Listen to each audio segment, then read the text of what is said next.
8 गोष्टी कटू आहेत पण सत्य आहेत. नंबर 1, पतीची परीक्षा पत्नीच्या आजारपणात होते. नंबर 2, पत्नीची परीक्षा पतीच्या गरिबीत होते. नंबर 3, मुलाची परीक्षा त्याच्या लग्नानंतर होते. नंबर 4, मुलीची परीक्षा तिच्या तारुण्यात होते.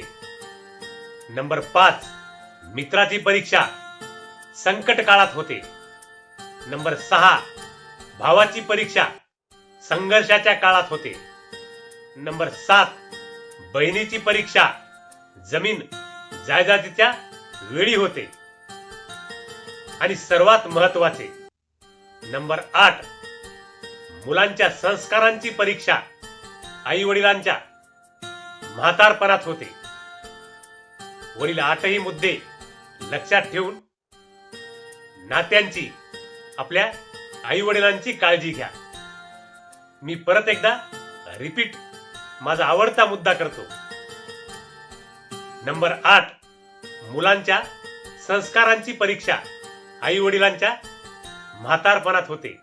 म्हणून आपल्या आई वडिलांची म्हातारपणात जरूर काळजी घ्या. कारण देवाला पृथ्वीवर येता आले नाही म्हणून त्यांनी आई वडिलाला पाठवले.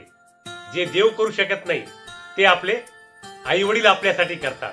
म्हातारपणात त्यांची काळजी जरूर घ्या.